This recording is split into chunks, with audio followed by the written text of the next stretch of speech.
restart it so I can log in. Cheryl, just while you're here, I'll follow up with you. It doesn't usually bode well for that because it doesn't get updated very often. We did a contract. The moment of truth. It's like a community messaging platform. So you contact, Did you find anything? if you call them in the morning, Find this thing. hey, we got a call, we're gonna be on the way to the meetings, okay. But what it can do, they have a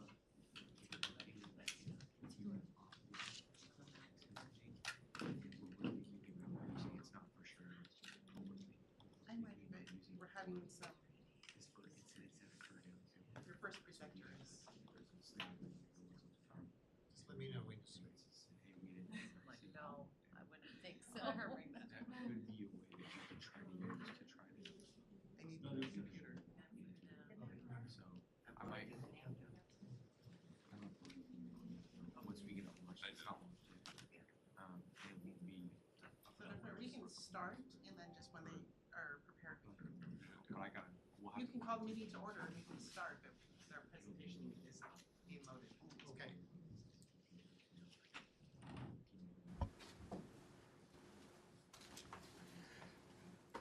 Good evening and welcome to the City of Auburn study session for November 14th, 2022. I call this meeting to order.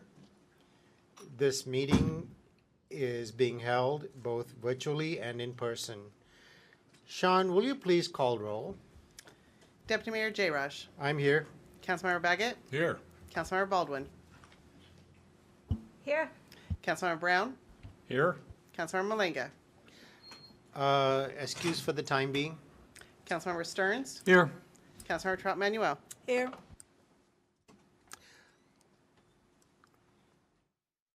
Thank you, Sean. This evening's agenda item, hang on. Sean, do we have any agenda modification? Chair, Ordinance 6883, an updated version has been provided to council prior to the meeting. Thank you, Sean. Council, this evening's agenda item for council discussion begins with ordinance number 6883. And I believe it was going to be presented by Director Thomas, but please introduce yourself. Good evening, Deputy Mayor, Council. My name is Frank Downard. I'm the city's financial planning manager, also known as the budget manager, and I will shortly be bringing up the presentation that we have consulted with FCS Group regarding the utility rate study for the period of 2023 to 2025. This will be presentation 3 of 3, and presenting that tonight will be Sergey from FCS Group.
should we proceed?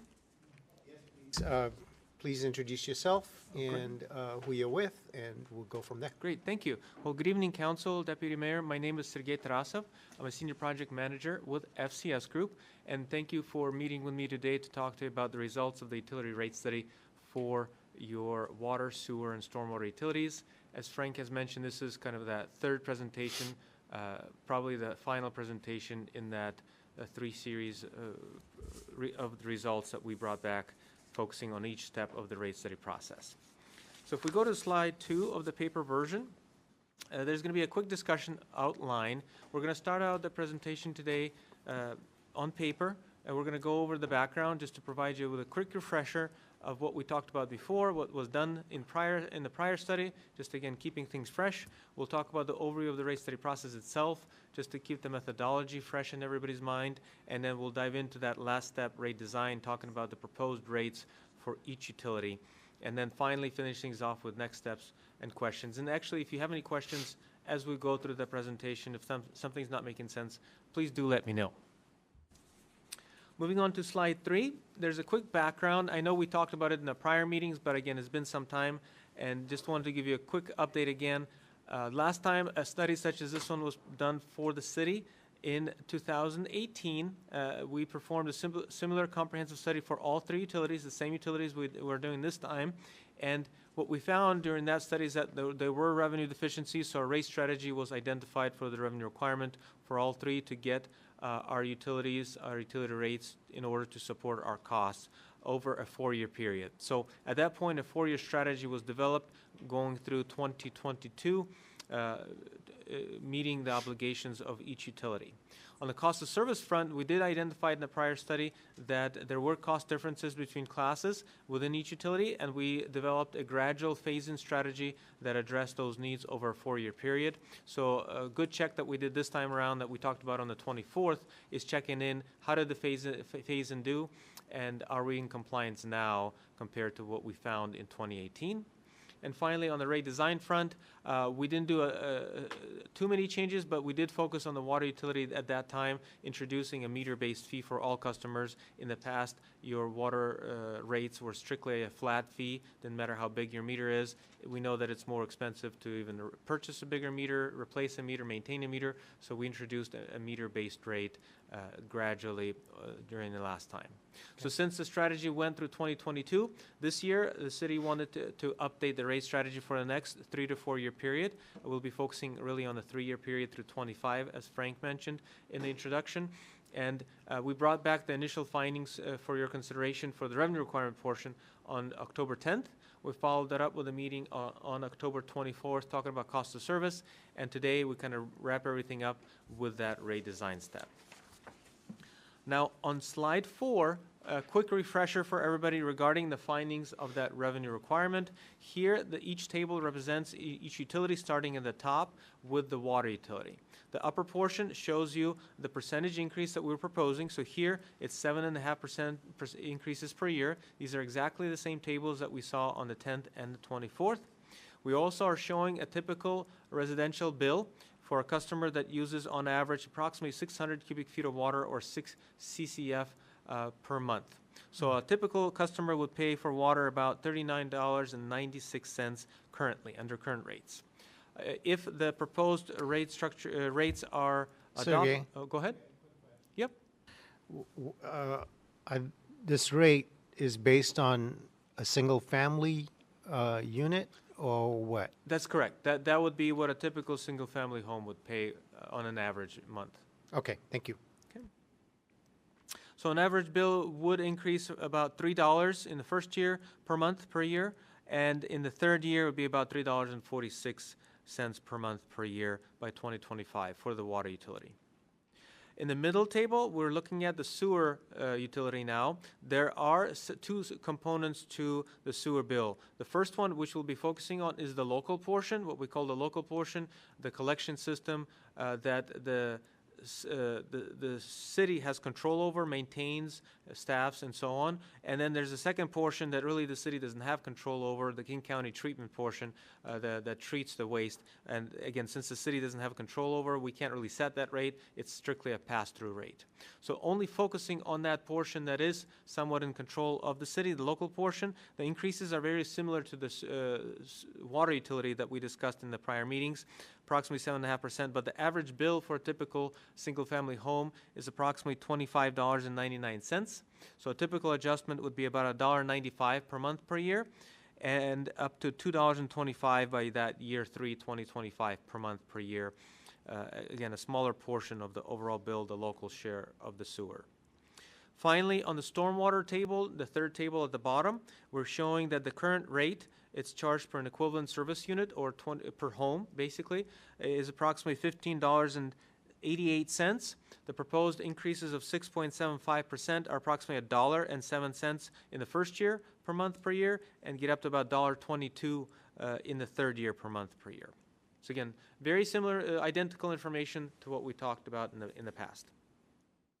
Moving on to slide 5, here we'll see the quick summary of the cost of service analysis. As I mentioned in introduction, we did find interclass allocation issues in the 2018 study, but we developed a 4-year strategy that addressed those issues. And as we met on the 24th and outlined the results, we are doing really well, and all the classes within all 3 utilities are within that range of reasonableness for cost of service. So the utilities rates are falling right in line where they should be, and we're not proposing any additional adjustments on top of their own requirements to address those issues. Simply staying with the overall average increases is what we talked about and what was proposed during the meeting on the 24th. We also wanted to bring back on slide 6 that graphic showing you the comparisons of a typical single-family residential home, what they typically would pay on an average month. Again, this assumes 600 cubic feet of consumption or 6 CCF per month. You can see if you have a color distinction on your slide, the city of Auburn current rate is somewhere right in the middle. The bars should be slightly different colors compared to all the other bars, and each different color represents a separate utility, water, sewer, and stormwater. Right now you're in the middle. Usually I like to say looking at these comparisons is a little bit of apples and oranges. Each system is designed differently, has different services. Some folks have their own treatment, other folks procure treatment as a wholesale service. So again, it's a little bit of apples and oranges, but folks do like to know. And what's important to note as well is that other utilities, knowing this for a fact, being in the industry, are performing similar studies such as this one themselves, so they will have their own discussions for their own adjustments coming up as well. So with that, let's switch gears on slide 7 and just go over a high-level review of the overall rate-setting process itself. This hopefully is now a refresher of our prior meetings. A typical study consists of 3 analytical steps, kind of from a high-level perspective. We have to go through them sequentially. Step 1, as we have been talking about, defines the overall need for each individual utility on a standalone basis, meaning each system is supporting itself. We're not relying on external funding sources. Water is paying for water, sewer is paying for sewer, and so on. There's no cross-utility subsidization occurring. Step 2 focuses on interclass allocation. Are current classes paying their allocated share of costs or equitable share of costs? We've talked about that on the 24th.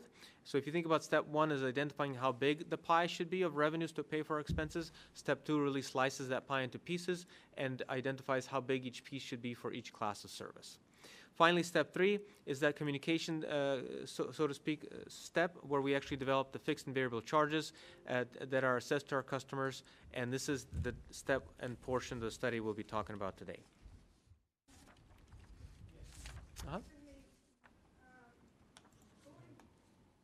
I'm sorry, going back to the rates, you keep saying household. How are we doing the mobile parks and the apartments? How are those rates adjusted? They're adjusted the same way. So if it's a 7.5% increase to residential, it would be a 7.5% to mobile. It would be 7.5% to commercial. So the manager or whoever does the billing for the mobiles, it's added to the whole bill, and then they distribute that to each That's typically, from my experience, usually it's a master meter for most multifamily developments. So there's only one meter that goes in. So typically the owner of the multifamily development would have to adjust the rates of the tenants. Usually the tenants do not see their own individual water or sewer bills. Have we seen any problems or any issues with that? Personally, I have not. I'm not sure if within the city, if anybody has heard of that question. Usually, the challenging part with multifamily is if you try to incentivize low-income discounts, it's very challenging to direct them to those customers because there's not that direct link. So you have to find creative ways of trying to target anybody who may qualify for those type of subsidies. But otherwise, from a collection perspective, the city's interaction is with the manager, not necessarily Okay. with individual tenants. All right, thank you very much. And it looks like the presentation's up. If you'd like me to switch to that version.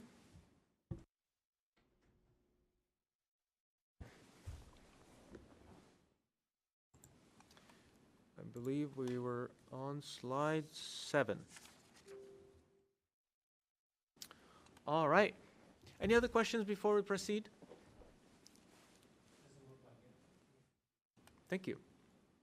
So now let's dive into the rate design. Again, for me as somebody who works on developing the rates, the number one objective really of the rate design analysis is to make sure that the structures that we present for your consideration collect the appropriate dollars identified in the first 2 steps. After that, we want to make sure the rates are as cost-based and equitable as much as possible, but also they meet the goals and objectives of the community and the council and the city. And sometimes you may not be able to accomplish everything.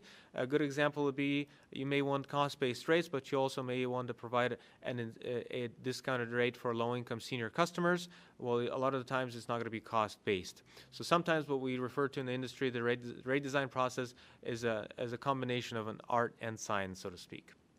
Now, for today's discussion, because of the overall adjustments, we're not proposing any rate structure changes for majority of your customers. So again, keeping it straightforward. We did quite a bit of changes 3 to 4 years ago during the prior study, and we are introducing increases. We don't want to compound those. So this time, no structure changes, but we do want to revisit the Brownwood water system and talk about potentially developing a sort of an area-specific charge for that system. So in a couple of slides, when we address that issue, we'll talk about the thoughts and behind that and why we're proposing a change in that area. But before we do that, we wanted to just quickly run you through the current rates for the majority of your customers, starting with a water utility. So on this slide, you'll see a table that summarizes your current rates under the existing column. Now this table shows you the monthly fixed charges that are applicable to all customers, and they are based on meter size. Again, that's the change we introduced during the last study. If you look under the existing column, the current rates for all customers is $18.24 for a 3/4 inch meter, and as the meter size increases, the rates scale with that meter size. On the volume side, you'll see the charges are per 100 cubic feet or 1 CCF. 100 cubic feet equals 1 CCF, and they are different by customer class. The single family class of service has an inverted tiered or block structure. Block 1 is charged at a lower rate than Block 2. As you exceed a threshold that starts Block 2, you start paying more for those incremental additional units of water. And as you exceed 15 CCF, that threshold for Block 2, and get into Block 3, anything over 15 CCF per month, you start paying even more. And again, this is a common structure to provide incentive to start conserving. Here, the charges do increase with size. The first block, so to speak, as we said, is 0 to 7. If you think about it big picture, it's more in line with annual average usage. A typical customer, from an average perspective, uses around 6 or 7 CCF per month average. Block 2 tries to target that peak summer consumption. We want to provide some level of consumption for summer usage, but not too excessive. So it's sized to approximately that peak month usage. The average summer usage is around 10 CCF, but peak month is closer to 15 based on historical statistics. And then finally, anything over that would really be in that high consumption level of a block. Now, multifamily rates through irrigation are all uniform type rates, meaning that they charge the same. Doesn't matter how much you use, it's all the same per unit of water. What we find in industry is that to incentivize conservation for non-residential folks or multifamily folks, because especially in multifamily, they don't receive the bill themselves, price signals through tier modifications is not the best approach. Communication, education works a little bit better. Best reason why is they don't see the bill directly themselves coming from the city, that their landlord or whoever provides the bill, the tenants don't see that signaling directly. So for the proposed rates, the 7.5% rate increase that we talked about in the revenue requirement would simply be applied to all components and all classes. An example, so the 23 to 25 columns simply take the 7.5% and adjust it proportionally to all charges across the board. Moving on to the next slide, the sewer utility is very similar except a little bit more simplistic here. We have single family rates which are fixed 100%. They're at $25.99. The 7.5% proposed increase would raise them to about $27.94 and so on per year. The non-single family rate consists of a fixed charge which is $28.51 per month, and it does include a little bit of water in it, about 7.5 CCF. Anything over that level for non-residential folks is charged under a volume rate similar to the water utility at about $2.89 per 100 cubic feet or per CCF. Again, no structure changes here, simply taking the current rate structure and applying the 7.5% increase to all customer rates. Finally, we have the stormwater system. Really, the charge here is assessed on an equivalent service unit basis, where an equivalent service unit is either a home, a single-family residential home, or 2,600 square feet of impervious surface area when assessing a number of ESUs for non-residential folks. So those non-residential customers, we have to know how much impervious surface area they have. We divide it by 2,600, and that's how many ESUs worth of charges they pay. Now, the charges are the same for standard single-family and non-single-family customers. For those non-single-family customers that have on-site mitigation through retention, detention, or water quality treatment, they do get a credit because they're providing a benefit to the overall system. So they do have discounted rates, which are shown on this table. And again, similar concept here, the 6.75% increase is applied equally and proportionally to all rates shown on this table. That kind of completes the overall rates. Now let's switch gears a little bit and talk about that water area specific charges for the Brownwood system. Now, as a quick background, the Brownwood system is a satellite system that the city manages and provides service, and it consists of a few lots. It's very few, about 13 lots, individual lots, so a very small proportion of the total service area, but each lot is fairly large, at approximately 5 acres each, and they're located on the southeast portion of the city. Now, this satellite system currently is not connected to the city's distribution network, meaning that they have their own water availability, source supply capacity on their end, and they do not interact through the city's distribution network or don't get the city's water. Now, because of that, they do run into shortages and constraints throughout the year. Depending on the year, how hot it is and how much water they use, they may have supply constraints.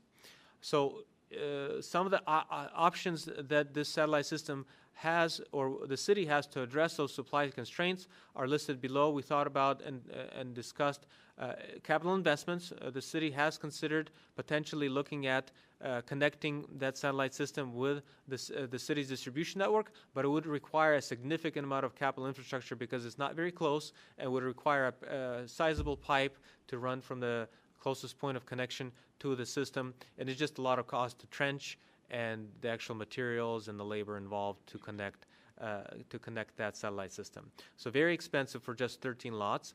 Alternatively, they can look at acquiring additional water rights, which is not very easy to do in today's day and age, and it would be expensive as well, so not very likely alternative. An option that the city has done in the past, which is not very cheap, is trucking water during those peak constraint times. So when there are emergencies, the city has provided water through trucking. And the least expensive option on the list is conservation. So what can we do to cut back usage, that discretionary usage, especially above our daily needs of showering, water, cooking, and so on. So the current structure for these customers is identical to the single-family residential rates. They pay exactly the same rates as everybody else does in the single-family home class, which we'll show again on the next slide. Now, to start educating this satellite system regarding conservation, the city actually created a quota system on a monthly basis showing how much each customer should not exceed on a monthly basis, and that quota varied by month. In the winter months, when there's enough capacity, or the quota is different than when it is in the hotter and summer month, with lower months being that there's no need for discretionary usage, and the city tried to accommodate for irrigation and provide a higher quota during the peak summer month time periods, knowing that folks do like to irrigate and should be able to use some level of water. Now, the quota concept was introduced in 21. It was not an enforced item. It was more an educational item, and it could not be enforced without an emergency declaration. Now, looking at the last year at least of data, the quota was exceeded quite a bit in some of the months, especially the peak summer months. And again, the issue of capacity comes up because if they do run out, trucking has been the alternative that has been able to provide them water, and the other solutions are very expensive. So we're trying the cheapest approach of trying to incentivize conservation. Now, to do that, we want to introduce 2 additional blocks or tiers to the current structure. So on the next slide, slide 13, you'll see the proposal. So the left portion of the table shows you, again, the summary of the current residential rates. They consist of a fixed charge and a 3-block rate, as we talked about a couple of slides ago, for the water utility, 0 to 7 at $3.62, 7 to 15 at $4.42, and 15 and above at $5.02. On the table to the right, we took the proposed rates, which include a 7.5% increase for the overall rate increase that we talked about, and introduced 2 new blocks. Now, we had to restructure block 3 because in the past, if you look to the left table, it's just 15 and above. Now there has to be a limit. So now the new proposed would be 15 to 25, so fairly large. That's about 3.5 times greater than an average residential monthly usage for all other customers in the city water network. Here, the rate would be identical still to the proposed rates for all other customers within the city single-family rate structure. Block 4 now targets that peak quota provided during the hottest months, the highest consumption month of the year, I believe it's July, and it's 38 CCF. So Block 4 starts to provide a little bit of a additional conservation messaging above what we have already been doing through our typical structure. And that block, really 38, is close to 6 times more than the average monthly consumption for a typical home within the single-family network. Then Block 5, anything over that 38 high-level quota, is really where we're really trying to push that strong conservation message, and we're showing a pretty punitive rate, which is fairly high. But again, it's more than 6 times the average consumption of a typical home based on historical statistics. Now, in terms of impacts, what could it do? Here we wanted to provide you with some additional information. The table up above shows you various usage levels. Now, I've highlighted 2 categories across the 7. As I mentioned before, 6 and 7 has been the historical average for a typical average month for a single-family home. So here, that's the first on the list. Under this proposal, using rounding, everybody who's using 7 within the Brownwood system would see the same 7.5% rate increase as anybody anywhere else in the system. Even at 18 CCF, which represents the average usage for the Brownwood customer. So as you can tell, a typical customer within that system, at least in 2021, was using more than double of a typical residential home within the other portions of the city. Also, we'll see a 7.5% increase. So again, very similar, no changes. Even through the 3rd block, up to 25 CCF, nobody would see a difference. Once we get into that 4th block, as an example here, with 30 CCF, we start to see a mild conservation messaging above that 7.5%. So here, the impact would be close to 9.5% at around 30 CCF. So starting to see additional pressure from conservation compared to the current rate. And then once you exceed that threshold of 38 CCF, that's where the real conservation signaling comes in. In this case, 45 CCF as an example. Again, very high level of usage, 6+ times the average, would be around 31% messaging, which is above the 7.5 average increase. Now, the more you will use, even above 45, the messaging would be even stronger. So it's again, we're trying to avoid having the capital infrastructure investment to get them connected with the city, because that could be millions of dollars for 13 lots, and we're trying to do that through a conservation structure. Here you'll see the distribution of bills in the middle chart, the kind of an area shaded graph. You'll see that the heavier concentrated portion of the graph represents the majority of the distribution of bills. Majority of bills are 0 to 30 or so, 25 CCF. There are several bills, one-offs to the right, and as you can see, some of them are higher than 90. Looking at the data, there's even a few over 100. So there are, at least in 2021, there were a few lots that used a very large amount of water. We don't know if it was a one-off, but it was a high year for consumption, and we know that 21 did have several hot months in that summer, especially end of June and a little bit of in August.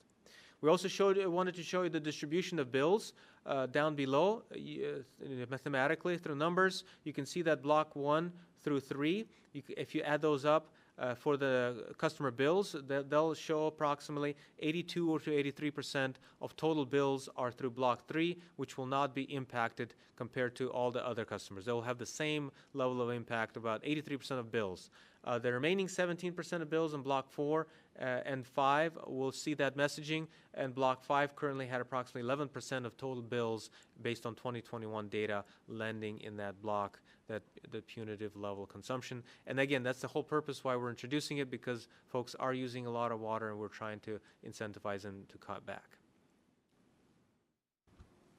Councilmember Troutman. For those of us that have a swimming pool, how is that going to affect us? If you're within the Brownwood system under this rate, depending how much water the swimming pool takes, you may push you into that category, into that upper tier category. Between June and August, when it's warm, we have to fill our pool maybe every other 2 days. Oh, wow. And I know our water bill does go up. So if that's the case on some scenarios, would you tag us?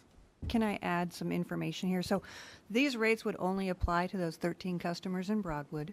It would not just apply there. to anybody else in the city. All right. And in Brownwood, those that do have pools, we encourage them to actually truck in water to fill their pools rather than pull from the system, because the supply does get impacted by those folks. Specifically in this year, in 2021, I believe we had somebody who was filling their pool, and that was part of the problem. Okay. Thank you for clearing that up. It just I heard the water, so, okay. No problem. Yeah, again, this is strictly I for put it this right area, by myself. specific charge. Councilmember Baldwin. Thank you, Deputy Mayor. The question that I have is a bit more from a logistical standpoint. I appreciate the work and thoughtfulness to try and make sure that it's comparable rate charges for the average home from one neighborhood in Auburn to another. But what amount of cost is there to the administrative overhead of having the additional blocks specifically for Brownwood for less than 20 households? Usually, again, I'm not a utility billing specialist, so we'll definitely want to defer. From my experience working with billing data, once codes are established and you code a new code one time, usually the billing system should be able to perform the calculation into the future. But again, I would want to confirm. From my experience with other systems, it's not a monthly thing that you need to do special. You do it once, you set the rate. As long as you have a distinct code for that area, then it should be no additional cost. But I would want to defer. Yeah, and if I can clarify, so he's correct in that once it's entered in the system, it would just be part of the normal billing process, so it doesn't really create additional administrative work for the city for those 13. Not having that creates additional administrative work for my staff within Public Works to monitor these 13 customers and to monitor their usage and try to continue that focused in education and enforcement to try to get them to stay within the quotas. Got it. Now, I appreciate that explanation because that's one of those things where I always try to be mindful of if coding this into the administrative overhead is more expensive than the modest difference that we see even with the additional Block 4 and Block 5. It's trying to find that balance of what makes the most sense. Thank you. Councilmember Stearns. Thank you, Deputy Mayor. I wanted to go back to the conservation messaging. Do we message that for like all of our residents, like when it's, warm or hot, to not like fill whatever your pools or water your lawns to, Augusta standards in the middle of August? So I can take that. So when we have issues with our overall water system, so if we're in a drought situation, yes, we would message that conservation. Primarily, we do a lot of our conservation efforts through the tiering that you see in the standard rates that we have for those single-family homes, because we make it more expensive for them to use an excessive amount of water during those summer months. And so with Braunwood, because their usage is so much higher than your average single-family home, we needed to build in this rate structure to make this a little bit more encouraging for them to try to stay under the quotas that we've set for them. Thank you. I appreciate that explanation. I was thinking of areas where just the pure market might not suffice, and where there are HOAs, for an example, where they would require the homeowners to keep up a certain level of greenness, even though the homeowners are like, oh, the bill is really expensive. Yeah, and our overall comprehensive planning policies do have an encouragement for conservation, but you also need to remember that encouraging conservation can also have an effect on the other end of if people conserve too much, now we need to increase the rates because we're selling less water, but we're still creating and processing and managing the same water system, so those costs become higher per that CCF usage. So it's a balancing act in how much we push conservation, we want conservation, and how much conservation we gain each year in the system. Councilmember Baldwin. Thanks again. So for those homes, just to make sure I have a sense of when the water supply is diminishing, as you experienced in 2021, are we talking about, murky water, slow taps? What's the experience for those homes when the supply is running low and we have to truck it in? So if we have to truck in the water, there's a limit as to how much water we can bring, and it would mean that we would have to go through, again, emergency declaration process and probably set minimal amounts for them to use in order to stay within the amount of water that we can supply. Yes, you may. Quick follow-up on that. So what's the indicator that tells you when you should begin trucking in? So is we there have aquifer level or what? It's not an aquifer level. We have a certain water right, certain amount of water that we can pull out of our well for Braunwood over a year period. And so we monitor how much we are pulling out throughout the year, which is why in 2021, in about the summer months, we were seeing that use was taking off a little higher than normal. And we were concerned that if it continued at that rate, that we would exceed that water right capability that we had. So as we get close to that point, once we get to that point where we hit the water right, we have to actually turn those wells off, and that's when we would have to truck in the water. Sergey, you may continue. Okay. Thank you.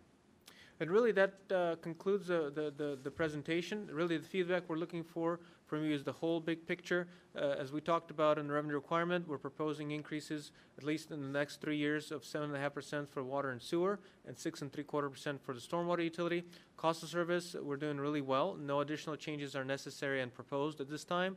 And rate design for everybody except the Braunwood system would apply those revenue requirements across the board. So besides that input, we would need to hear from you if you are interested in pursuing that conservation messaging, kind of the cheapest approach for the Braunwood system on the retail rate side. In terms of quick updates for wholesale, we did that study as well. At this point, we're not proposing any changes.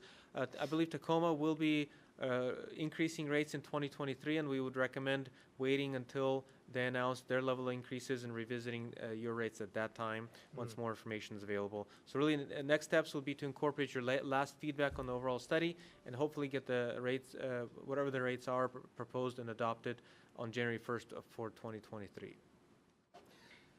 Thank you, Sergey. Council, any more questions? Councilmember Baldwin. Last one, just to be devil's advocate, if we didn't approve the increases, what impact would that have on our systems? If you didn't approve the increases, is basically we need those increases to build our capital, maintain our costs, operational, our staffing needs. So something would have to fall off the wagon, and your staff will have to figure out what are the critical projects, what are that can be moved, cannot be moved. Basically, capital will have to be deferred until alternative sources are found. And if it's deferred too long, staffing discussions will have to be made. Can we support our staff and pay our debt service and things like that? Thank you. Councilmember Trout-Manuel. This is my last one. This is to Ingrid. How many, is it just the 13 homes that are using this well, or is there, and is this a small well? So this is a development in the Hidden Valley area of 13 plotted lots. 12 of them have homes on them. One is currently seeking building permits to build a 13th home. So there are only 13 customers allowed per the agreement when the city took over the water system that they built as part of that development. So it is its own well and its own reservoir for this single system, and it is completely isolated from the rest of the city system. Okay, thank you. Any other questions? Thank you, Sergey, for your presentation. That was very good. Thank you for your time.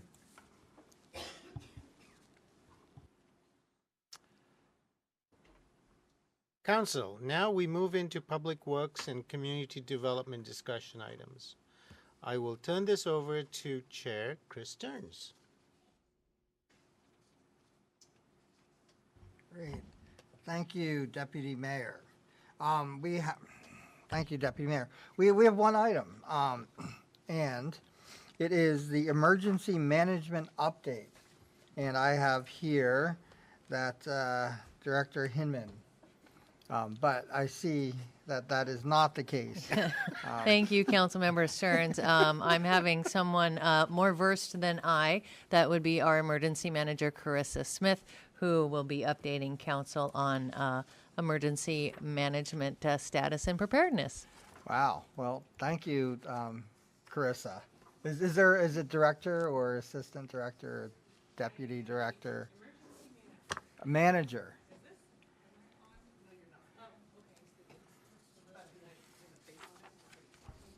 Okay, great. All right. Thank you, council members. My name is Carissa Smith. I am the emergency manager for the city, and I'm just going to give a brief update on our winter weather preparedness and some of our plans moving into the season to help support any incident response. So I'll just start with a brief weather outlook so we kind of know what we're getting into this year. We are looking at a La Nina year, which has a whole lot of science behind it that I won't dive too deep into right now. But what it largely means for us in the Pacific Northwest is that we are expecting colder and wetter conditions than normal this season. This is our third La Nina year in a row, or a triple dip La Nina, which is kind of uncommon, but not necessarily unheard of. And then we've also had some other La Nina years from 2017 to 18, a couple years in a row in 2010 to 2012, and then from 2008 to 2009 during those winter seasons. That doesn't necessarily mean that this winter is going to look exactly like all of those previous winters, but it can give us a little bit of an idea of what we might expect. As far as specifically what we're looking at over the next few months, these are directly from the National Weather Service's update for emergency managers that we attended. So if this turns out not to be correct or exactly what happens, I'm not the weather person. So that's on them. But what we're looking at for kind of the rest of this year and into the beginning of 2023, you can see on the left here is our temperature outlook for the next few months. We are looking at kind of equal chances of above or below normal temperatures, which means we're pretty much just looking at normal temperatures for the next few months. On the right there, you can see the precipitation outlook for those next few months, and we are looking at leaning towards above normal precipitation levels. And as we all are probably aware, in the Pacific Northwest and in Washington, our normal precipitation levels are already pretty high, so we might be seeing just an increase in those precipitation levels into January. As far as kind of the last half of winter in 2023, January through March, that's when we're more likely to see those below normal temperatures, as you can see on the left there, kind of in the whole northern portion of the United States. But at that time, the above average precipitation begins to kind of move away from Washington, or at least western Washington and more into eastern Washington. So we'll probably in those months see about our normal precipitation levels. So what that actually means for us is these are overall predictions for the season. They don't necessarily tell us much about exactly when we might expect severe winter storms or significant weather events. Those are more associated with short duration storm systems that we can predict a few days in advance, but typically not this far out. So as far as significant rainfall and potential flooding events, those might occur during those above normal precipitation times of the year, during those wettest months, which for us are December and January. And typically, the National Weather Service is able to anticipate those events impacting us about 5 to 10 days in advance. And then as far as significant snow or ice incidents go, again, we might expect those during those below normal temperatures and above average precipitation times. But typically, we have some sort of advance warning for those about 3 to 7 days in advance. So what that means for us is that hopefully most of the time winter weather will not be taking us by surprise. So it gives us an opportunity both now and in the days leading up to those weather events that we know about to lean forward, get prepared, get our plans together, and make sure that we're ready to respond. So I've kind of divided this up into before, during, and after these severe weather as far as what emergency management's actions and operations sort of look like. So before severe weather occurs, some of our programs that we use to kind of help us stay on top of this, one of the most important is we have a 24/7 duty officer program, which means that one of our emergency management staff, which is currently me, is on duty all the time, phone's on, ringer is up. I got a few calls at 2 a.m. last night, so we will wake up for those if needed, but it's to make sure that we always have somebody on deck to respond if our other departments that are responding out in the field need some sort of assistance or need just some additional help with coordination. That could be an EOC activation, or it could just be some other request for assistance that they might have, but we're always available to help out that way. We also, on October 31st, hosted an annual winter preparedness meeting with our city departments as well as the Regional Fire Authority. So we had Public Works, Parks, Police, Human Services, our communication staff, and the anti-homelessness program facilities, and emergency management and IT. We're all present in that to talk through just our winter plans, make sure that we're all on the same page, that we understand the roles and responsibilities of each department so we are not duplicating effort and we can share information effectively. And it was just, especially for me, since this is my first winter season with the city, it was very helpful to learn about the response capacities and plans of our different departments, just to make sure as we move into this season, we're all kind of on the same page and can operate together. We also focus a lot on community preparedness. A few ways that we've been doing that are we participated in the mayor's podcast that's coming up, I believe, on winter weather preparedness. We've been doing some community preparedness presentations specifically with a couple of nursing homes. And we also are going to be participating in Scout Night this Wednesday at the fire station. So just taking advantage of opportunities to directly reach out to our community members, as well as just sharing upcoming weather information and preparedness information on our social media and our website. When we start noticing that severe winter weather is coming up, when we get those notices, the National Weather Service in Seattle is very proactive about sharing information when those types of incidents are coming up. So they will typically do that by emailing a group of emergency managers. I know our public works staff also receives information directly from them, and they'll share with us what the upcoming forecast looks like, any anticipated significant impacts of that. And then if that weather system does kind of reach that significant level where we're seeing more impacts in the community, the National Weather Service will host usually daily briefings that we will attend, and that's an opportunity for us to get the most up-to-date information about the weather patterns that are coming through. But we also attend in concert with emergency managers from other cities, from public health perhaps, from the county, so that we can all make sure that our plans are kind of in alignment with the county plans. We can work together and support each other with that. The National Weather Service also had hosted a weather outlook for the season, which is where I pulled those slides from that we attended, and we also attended weather briefings, kind of seasonal weather briefings with Pierce County and King County. So we work really hard to make sure that we're tied in with our response partners so we have the best information that we can share out with our community and with other departments. We've also been doing some work to lean forward on our warming center operations with the food bank. I have another slide coming up with some more information about our warming center operations specifically.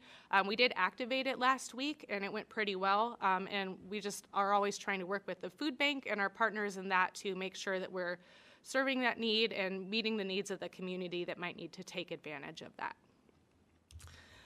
When severe winter weather does hit, or severe weather of any kind really, some of the things that we focus on, one of the most important for us is on establishing and maintaining situational awareness.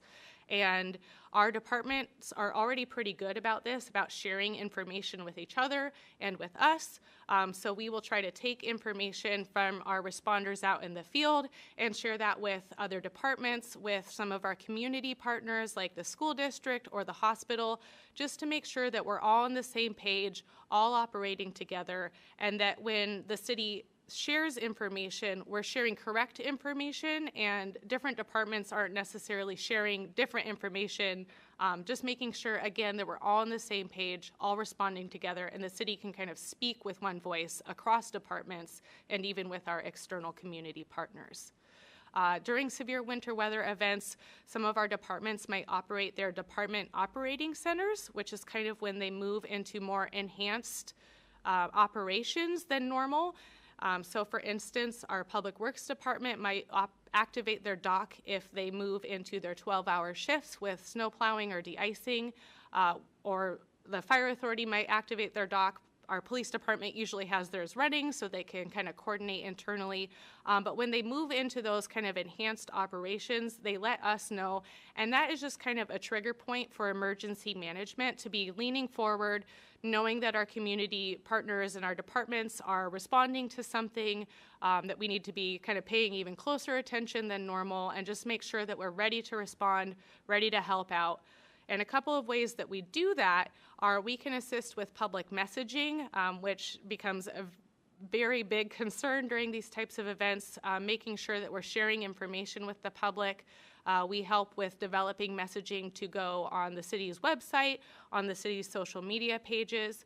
We can also work with the King and Pierce County alert systems to push information directly to community members who might be impacted by severe winter weather, or to share information if there are resources or anything available to kind of help them, perhaps during extended periods of winter weather. We can help with translation of materials, kind of on a quick turnaround basis if needed. So that's kind of one of the big ways that we help support our responders out in the field, is by helping them get whatever messaging they need to get out to the community. We also help with logistics requests. Our departments are ready with logistics. They have their response tools on hand. So our hope is that we can get through this season without those kind of becoming depleted.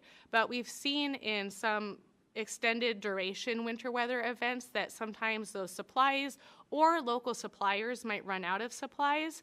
And there are times when emergency management might have access through the county or through the state to perhaps acquire more de-icer or more snow, or sorry, more sand for snow events, excuse me. So we might be able to help provide some of those or kind of just get additional supplies if needed. But we also help with, for instance, during this last warming center activation, they needed water bottles and hand warmers. And so I went to every hardware store I could find to try to find hand warmers and just wound up ordering some of the reusable ones for next time. So we just try to make sure that we're keeping up with those logistics so that our response partners and departments have what they need to respond. And then if we really get into seeing kind of significant community impacts, or if any of our department directors feel like their department might need some additional support, we can activate our Emergency Operations Center. We might activate that at a level 3, which is just emergency management staff kind of monitoring, either remote or in our actual EOC facility over in the annex, just kind of making sure we see what's going on, sharing information.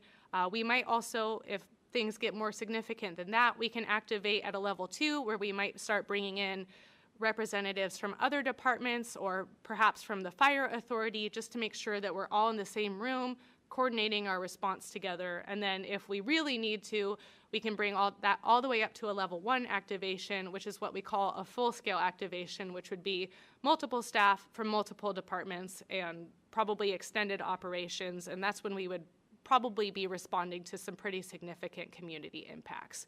So we just maintain readiness to activate our EOC at whichever of those levels is needed. And sometimes we can kind of help manage these shorter term requests without necessarily needing to activate our EOC. And then after severe winter weather, we kind of move back into that preparedness phase. But we always want to make sure that we are improving our response capabilities every time we respond to something. So if we do activate our EOC, we will go through an after action review, which is where we'll work with people that were in our EOC staffing it, or people that that our EOC was working with, just to find out what went well, what can we maybe improve for next time, and we'll develop goals to help us meet whatever those shortcomings may be and those opportunities to improve.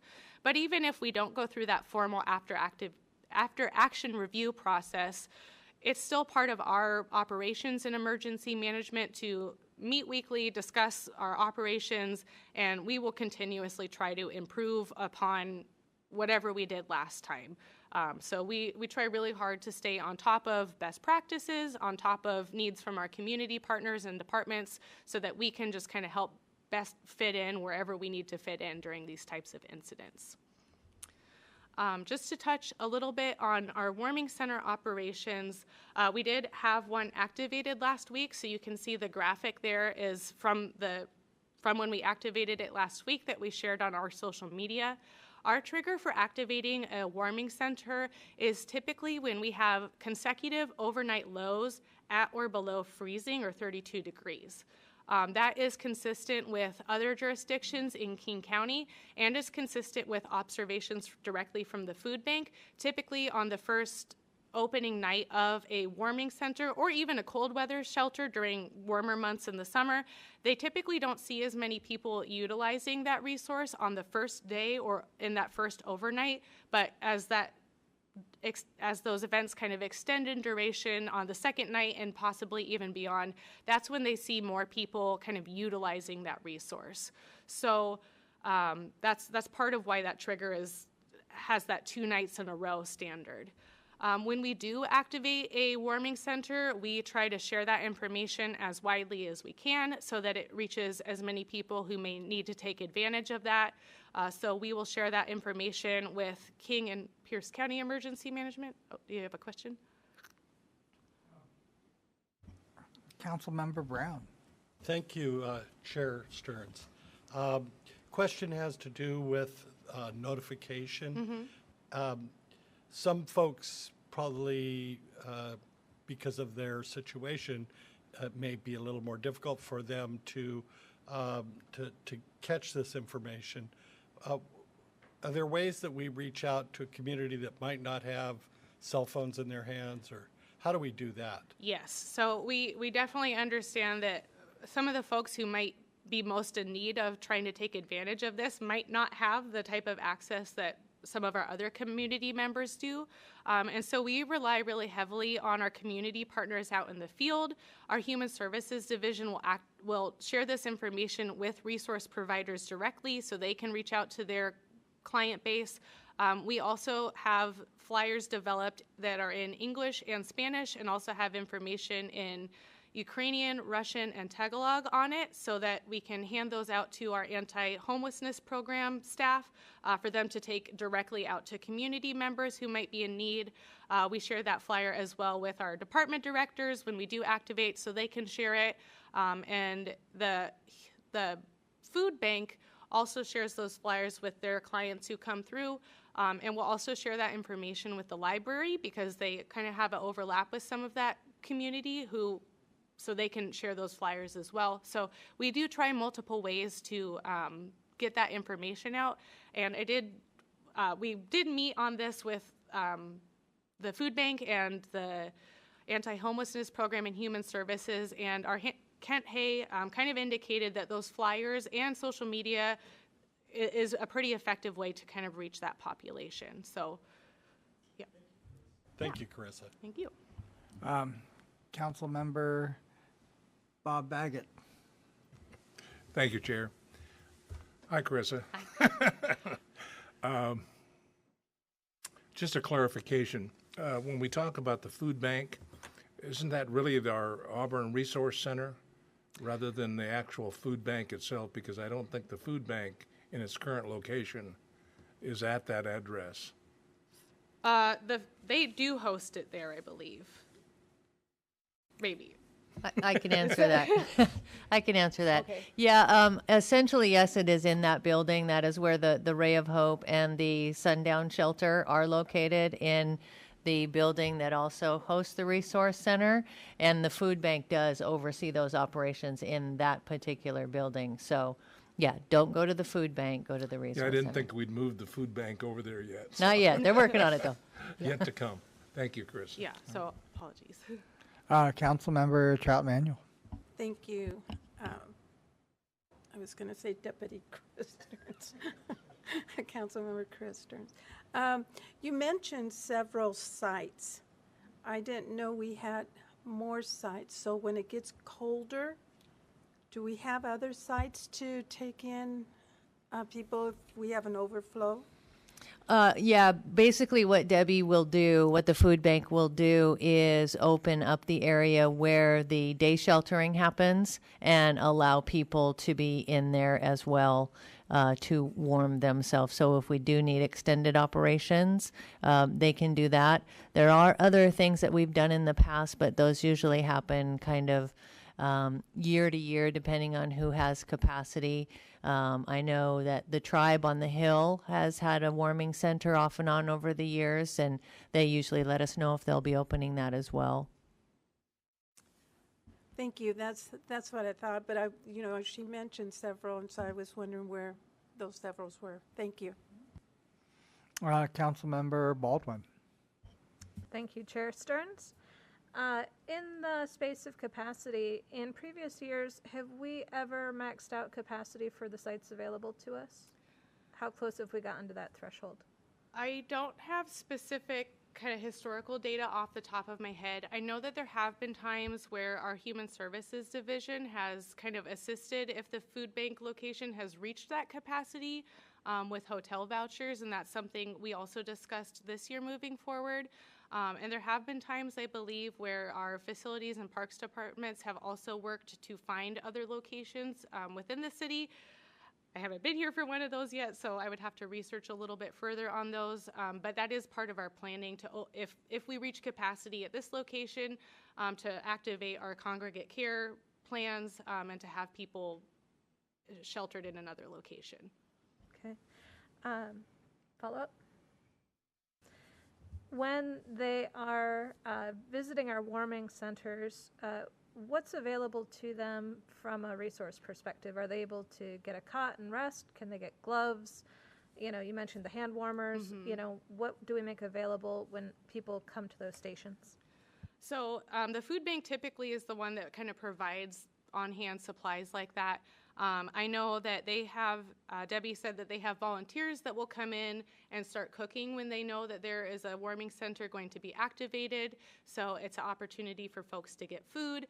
They have water and tea and coffee and things available. We provided some water bottles last week, as well as those hand warmers. And I think that she had some folks that were knitting hats and things to bring over for folks to kind of take back out. So some of it is typically kind of dependent on the community and the donations that the food bank is getting at the time. But they do also have a pretty big community that donates there. So if they have in the past had to reach out for some other supplies that maybe emergency management hasn't been able to procure quickly, and get kind of community donations that way. So they have some of those resources available there. Councilmember Trout Manuel. Yes, thank you. Have you reached out to the nonprofit organizations? Because I know Kiwanis is always looking to help out like that. And I'm sure the Lions Club also. So reach out to the presidents if need items and stuff like that. Okay? Awesome, thank you. Any other questions? I have one. Yeah. How many days was the warming center open this past winter? So I only started in January. I believe in January it was open for a handful of days. And so far, kind of this winter season, we've only opened it for these 2 days so far. So just sort of, I guess, guesstimating, how many days a year do you think?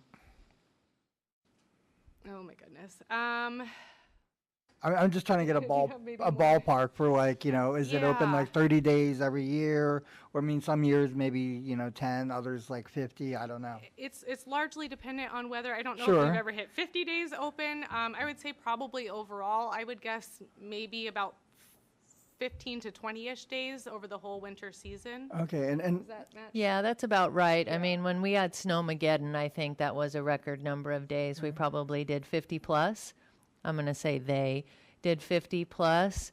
Last year, it was probably somewhere, like Carissa's mentioning, maybe 15 or 20 when it was all said and done. Okay, and then, I'm just thinking of the 32 degrees, walking out this morning along the trail, it was about 34, and it was really cold, and I think tonight it's supposed to go down to 33, really cold. I mean, so if we raise the temperature to like 34, would that make it, 60 days? Or I'm just trying to get a feel for, what our, capacity is. I mean, if we're only opening for 15 days a year and we go to 20, is that big of a deal? I don't know, but I'd just love to see the data on that. Yeah, I guess what I would clarify is that there's an overnight shelter open 7 nights a week. So people can come in at any time at the sundown shelter. And then if we do feel like the temperature is going to go way, way down and the food bank knows that there's going to be more people that are going to want to come inside, they're going to make room for that. So that's kind of what we're talking about a little bit. So, and the community is aware, that the shelter is there and pretty any night of the week they can come in and stay warm. Does that make sense? And then do we adjust, this is silly, but I mean, maybe it's not. So wind chill or rain, does that make a difference, or is it always 32? Yeah, so this is just kind of our standard activation level at that overnight. Obviously, if we had a really severe cold, like one cold night with a lot of wind chill or very, very rainy conditions or heavy snowfall conditions, we're not totally wed to this. If there is some flexibility that's needed for activating, we'd of course move forward with that. This is just kind of our standard. Okay, great. Thank you. Thank you. We have another question. Just really quick. I know that there are some people that refuse to go in. How do we reach those people, and what do we give them to stay warm out there during these cold nights? So I think that's more kind of where our anti-homelessness program goes in, but I know they're really proactive about reaching out to those community members, and we will be checking in with them as we kind of get into these colder nights just to see, is there anything that's needed out in the community? Is there any availability for emergency management to get resources from the county or the state or just purchase to assist with that? So we would kind of look to them to tell us what's needed out in the community that way, and then we would try to meet that need. All right, thank you. All right, thank you. Okay, yeah. Carry on. So that's kind of how the warming center operates. We try to be flexible with that and just meet the community need. And I just feel very grateful for the food bank because they work really hard when we activate these warming centers. They just are doing great work on that, and I think we're really lucky to have them as a community partner in that. I would be kind of remiss if I didn't take this opportunity to touch briefly on some winter weather preparedness. I will not talk about this for too long, but I do think it's a good time now that we're not super into the cold and the snow yet to think about if we had extended power outages, if we had to shelter at home because of just getting snowed in, what would you want to have on hand? Water, food, ways to keep warm, ways to light your house. Just be thinking about those things now. This is also a good time to update your car's emergency kit. And I always tell folks, think about if you got stuck in a snowbank for overnight, what would you want in your car? Maybe it's chains, but also, warm clothes, good walking boots, some food and snacks and water. Just get those things into your car now. And that is as much as I'll kind of harp on the preparedness for now, but we have a lot of this information on our website if anybody's looking for more information on that. And the last thing I want to touch on here is just ways that people can stay informed during winter weather. We will always try to post updates to this emergency info page at auburnwa.gov/emergency-info. So for instance, when we activated that warming center, we posted the information on there. Currently, it has information on where folks can just find shelter available overnight, even though the warming center isn't activated. But we also have ways on there that people can get information during emergencies. So really quickly, I just always encourage people to sign up for the county's alert system, either through King or Pierce County. That is an opt-in system, but that's one of the methods that we try to use to get information out to the community. Puget Sound Energy is responsible for our electricity and resolving power outages. Most people, I think, are aware of their outage map, but some people don't know that you can sign up for updates about specific power outages. So if there's an outage in your neighborhood, it's really helpful. They will text or email estimated restoration times or when the power is back on. We also work closely with the King County Flood Warning Center. They provide updates as well when those kind of flood events are coming up. And then I always try to plug a NOAA weather radio is probably the most reliable way to get information during an emergency. If everything else fails, that's a really good way. And it also makes a good holiday gift. So for the person who has everything, get them a weather radio. That is all I have. Do you guys have any other questions for me? Deputy Mayor. Thank you, Chair Stearns. Carissa, thank you very much for your presentation.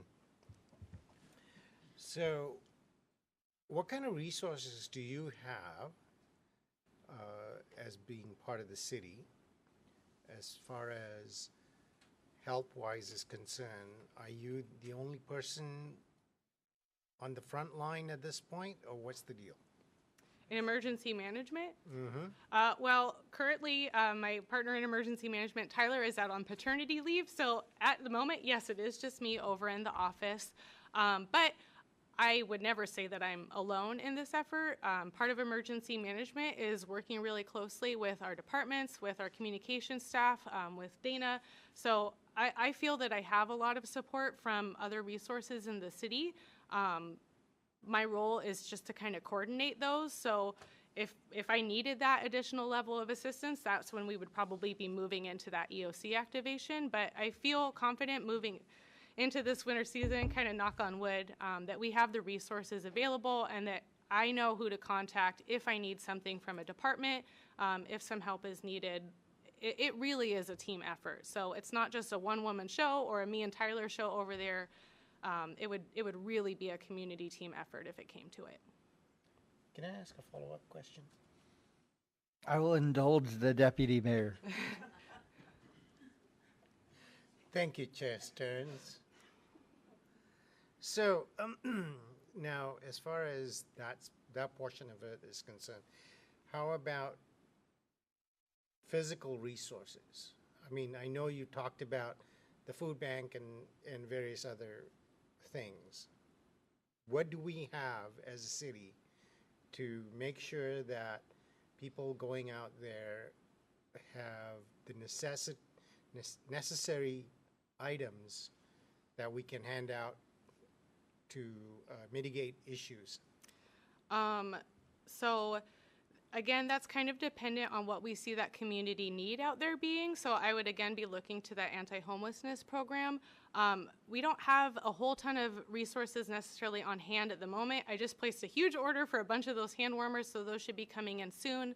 Part of our role is to find those things during an emergency. So if we knew that we might be needing to lean forward on something, we could absolutely be ordering or sourcing blankets, warm clothes, those sorts of things for community members. We do have a pretty big supply of like emergency blankets on hand, so we could distribute those with our anti-homelessness program folks to get those out to community members in need. If we hear of the food bank kind of needing any additional resource, we can get those on hand. But a lot of what we do is more on the coordination side. So I think our biggest resource for that is activating the EOC and then being able to pull in kind of a logistics team to help with whatever the need is in the moment. We also do have sheltering supplies on hand. So if we did need to open a larger scale shelter, we have cots and hygiene kits and blankets and things like that available. So we can, if that was needed at the food bank or at another location, we could support that way. We have some food and water supply on hand for city staff. So if we got into a large activation, we could support city staff for a number of days. If we really got snowed into the EOC, keep people fed and watered that way. So we have some of those base level supplies just to kind of keep the lights on and keep operations going. And then a lot of times it's just what is the emergent need and how do we meet it? Okay, thank you. Thank you, Chair. Sure. Councilman Baggett. Real quick one, Carissa. Would it be possible to get a copy of your presentation? Absolutely. Thank I will you. Send that out. I'd like to share it with some of our community members. Oh, great. Absolutely. Thank you. Councilmember Baldwin. Thank you, Chair. This one is for Ingrid. How's our salt stash going into the winter? So we have several locations throughout the city where we store salt for an event and sand as well. And at the beginning of October is when we start getting all of our equipment and our materials in place. So all of that is already in place and already prepped to go. And so we are ready for this winter season. That's why we are known as the Salt Kings and Queens of Washington. Yes, please. Last question. In the event of severe winter weather, what is the best sledding hill in the city of Auburn? I have not lived here long enough to know that yet. Maybe someone else who's lived here a little bit longer. I'll find out this winter and I will let you know. That would be fantastic. Yeah. I'm sure if you could let all council know, we would love it. Absolutely. Due to liability reasons, we are unable to provide that information at this time.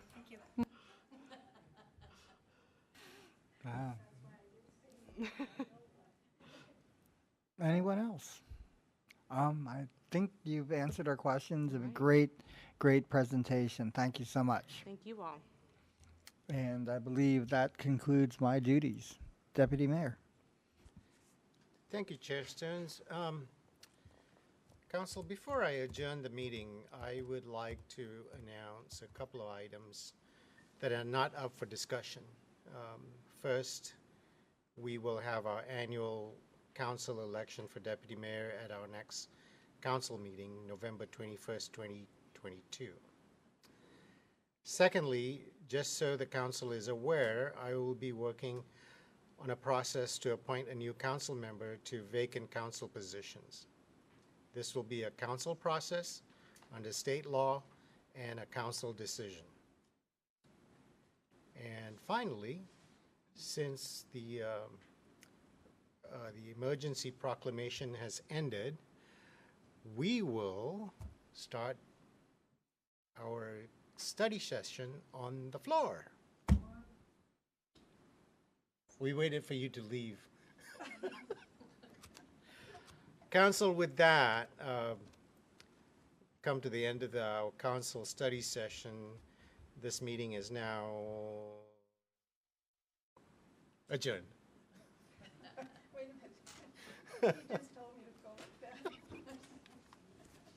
Thank you, Deputy Mayor.